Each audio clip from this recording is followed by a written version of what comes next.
বৈষম্য বিরোধী আন্দোলনকারীদের দাবি মেনে শেষ পর্যন্ত সোমবার 5ই অগস্ট প্রধানমন্ত্রীর পদ থেকে ইস্তফা দিয়েছেন শেখ হাসিনা।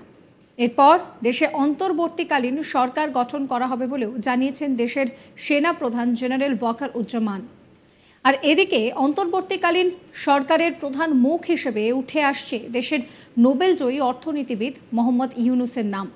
ইতিমধ্যেই মোহাম্মদ ইউনূসের নাম উঠে এসেছে অন্তর্বর্তীকালীন সরকারের প্রধান উপদেষ্টা পদের জন্য। এদিকে শেখ হাসিনার প্রধানমন্ত্রীর পদে পদত্যাগ করে দেশ ছাড়ার পর দ্য প্রিন্টকে দেওয়া এক সাক্ষাৎকারে ইউনূস বলেন যে এটা দ্বিতীয় স্বাধীনতা আমি গ্রহণ করলাম। ডক্টর ইউনূস বলেন যে আমরা অধিকৃত দেশের মতন ছিলাম, তাদের মনোভাব ছিল একনায়কতন্ত্রের মতো, তারা সবকিছু নিয়ন্ত্রণ করত। এখন বাংলাদেশের জনগণ স্বাধীন, এটা বাংলাদেশের দ্বিতীয় স্বাধীনতা। এখন আনন্দে মেতে উঠেছে সারা বাংলাদেশের জনগণ। তবে জায়গায় কিন্তু সব জায়গাতে এই মুহূর্তে আনন্দ মিছিল হচ্ছে। আন্দোলনরত সবাইকে আমি অভিনন্দন জানাই। এদিকে ডক্টর ইউনূসকেই অন্তর্বর্তীকালীন সরকারের প্রধান উপদেষ্টা হিসেবে চাইছেন আন্দোলনকারীরা। আন্দোলনকারী নেতা কি বলছেন শোনাবো আপনাদের। আমাদের এই অভ্যুত্থান এবং বিপ্লবের পরেই দেশে অরাজকতা নাশকতা করছে ফ্যাসিস্ট এবং তাদের দোসররা। আমরা দেখতে পাচ্ছি যে বিভিন্ন জায়গায় এখন গোলাগুলি চলছে, মন্দিরে হামলা হচ্ছে এবং নাশকতা ও লুটপাট করছে। আমরা মনে করি আমাদের যে ছাত্র নাগরিকদের অভ্যুত্থান তাকে নস্যাৎ করার জন্যই পরিকল্পিতভাবে এই ধরনের ঘটনা ঘটানো হচ্ছে। আমরা মুক্তিকামী ছাত্র জনতাকে সজাগ এবং সতর্ক থাকতে আহ্বান জানাচ্ছি এবং আমাদের যে অন্তর্বর্তীকালীন সরকার, আমরা সেই সরকারের যে প্রস্তাবনা 24 ঘন্টার সময় নিয়েছিলাম, জরুরি পরিস্থিতি মোতাবেক আমরা এখনই তার একটি রূপরেখা ঘোষণা করছি। আমরা সিদ্ধান্ত নিয়েছি যে সর্বজন গ্রহণযোগ্য আন্তর্জাতিক খ্যাতিসম্পন্ন নোবেল পুরস্কার বিজয়ী ডক্টর মোহাম্মদ ইউনূসকে প্রধান উপদেষ্টা করে অন্তর্বর্তীকালীন সরকার গঠন করা হবে এবং ডক্টর মোহাম্মদ ইউনূসের সাথেও আমাদের কথা হয়েছে। তিনি ছাত্র জনতার আহ্বানে বাংলাদেশকে রক্ষা করতে এই গুরু দায়িত্ব নিতে সম্মত হয়েছে। আমরা সকালের মধ্যেই আমরা এই সরকার গঠনের প্রক্রিয়া দেখতে চাই। রাষ্ট্রপতির কাছে আহ্বান থাকবে যে দ্রুত সময়ের মধ্যে ডক্টর মোহাম্মদ ইউনূসকে প্রধান উপদেষ্টা করে অন্তর্বর্তীকালীন সরকার গঠন করা হোক এবং এই অন্তর্বর্তীকালীন সরকারের বাকি সদস্যদের নামও আমরা সকালের মধ্যে ঘোষণা করব। প্রিয় বন্ধুগণ, দেশে যে অরাজকতা চলছে, মানুষের জীবনের নিরাপত্তাহীনতা চলছে, সেজন্য আমরা রাষ্ট্রপতির কাছে আহ্বান জানাচ্ছি দেশে আইন শৃঙ্খলা পরিবেশ ফিরিয়ে আনার জন্য দ্রুত সময়ের মধ্যে কার্যকর ব্যবস্থা নিতে হবে এবং আইন শৃঙ্খলা বাহিনীকে সহযোগিতা করার জন্য মুক্তিকামী ছাত্র জনতাও রাজপথে থাকবে এবং অন্তর্বর্তীকালীন সরকার গঠন না হওয়া পর্যন্ত মুক্তিকামী ছাত্র জনতাকে রাজপথে থেকে তাদের যে অভ্যুত্থান, সেই অভ্যুত্থানকে রক্ষা করতে হবে।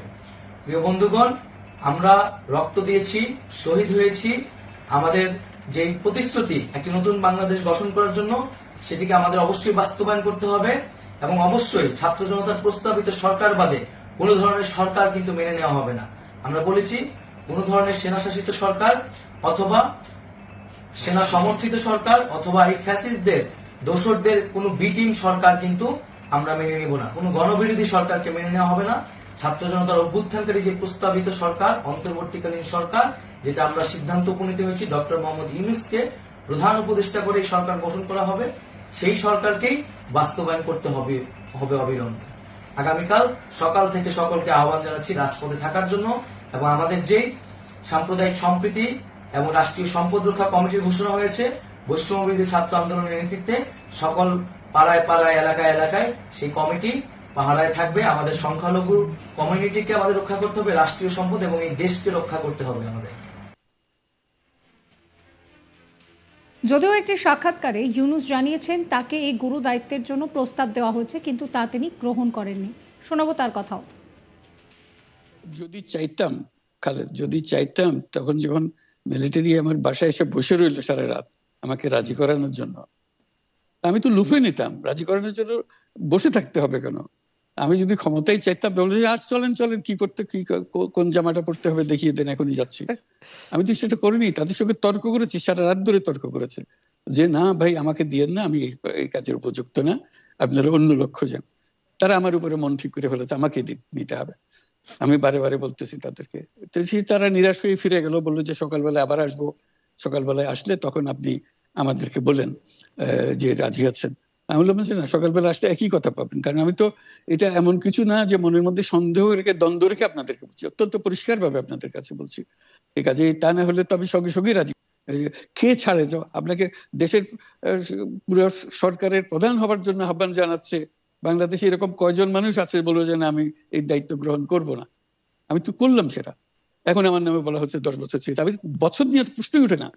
প্রশ্ন হচ্ছে আগামীকাল সকালবেলা আপনি শপথ গ্রহণ করবেন, এই কথা। আমি বলছি না, করবো না। তারপরে এরপরে তো কয় বছর কয় কাণ্ড, আমি 10 বছর দিয়ে কি করবোটা কি? আমি 10 বছর দিয়ে, আমি তো বলছি আমি এই কাজের জন্য নই। দেশে আমার দেশ পরিচালনা করা আমার দায়িত্ব না, আমার কাজ না, আমি জানি না এটা কিভাবে করতে হয়, আমি যেটা জানি সেটা করি। রবিবার ইউনূসের আইনজীবী সাংবাদিক বৈঠক করে জানান যে রবিবারই রাতে দেশে ফিরেছেন মোহাম্মদ ইউনূস। তিনি প্যারিস অলিম্পিকে যোগ দিতে 21শে জুলাই দেশ ছেড়েছিলেন। এরপর ইউনূসের আইনজীবী তিনি পরিষ্কার জানান যে মিডিয়া ইউনূসের বিরুদ্ধে খবর সম্প্রচার করছে। কি বলেছিলেন তিনি, শোনাবো। ডক্টর ইউনূস সাহেব, আপনারা জানেন প্যারিসের অলিম্পিকের উনি 3 জন বিশেষ অতিথির একজন। পৃথিবীর এত বড় অলিম্পিকের উনি একজন। এবং আরও শুনে আপনারা খুশি হবেন, সোশ্যাল বিজনেসটাকে, এইটা অলিম্পিকটাই উৎসর্গ করছে সোশ্যাল বিজনেসের নামে। এইটা হচ্ছে বাংলাদেশের গর্ব। আগামী 100 বছর পর, ইউনূসের পর, রবীন্দ্রনাথের পরে 125 বছর পরে নোবেল পেয়েছে 2 জন। ডক্টর ইউনূসের পরে নোবেল পেয়ে সারা পৃথিবীর সমস্ত নোবেল এবং সারা পৃথিবীর রাষ্ট্রনায়ক, সমস্ত জনগণের নেতা বাংলাদেশের একজন হতে পারবে, এই আশা হয়তো আমরা করতে পারি না। আর এই ব্যক্তিকে বলা হয়েছে যে আপনি রাষ্ট্রদ্রোহী করেছেন। কি করেছেন? উনি 21 তারিখ বাংলাদেশ ছেড়েছেন আপনার প্যারিস অলিম্পিকে যাওয়ার জন্য। সেইখানে প্যারিস অলিম্পিকে যাওয়ার পথে উনি বাংলাদেশের এই ঘটনা দেখেছেন। এই ঘটনা দেখার পরে বাংলাদেশের কয়েকটি টিভি সব সময় ডক্টর ইউনূসের বিরুদ্ধে অভিযোগ করেছেন। এই টিভিগুলি বলেছেন আপনি তো দেশের পক্ষে কথা বলেন না, আপনি বিদেশের পক্ষে কথা বলেন। তিনি নিজের চোখে দেখে গিয়েছেন, উনি জাতিসংঘের মহাসচিবের একজন অন্যতম 7 জনের একজন উপদেষ্টা। ওনাকে যখন ওনার দেশ সম্পর্কে বলা হয়েছে কি, তখন তো উনি বিবৃতি দিতে বাধ্য। সাবস্ক্রাইব করবেন আজ তাক বাংলার ইউটিউব চ্যানেলকে, ফলো করবেন হোয়াটসঅ্যাপ চ্যানেল।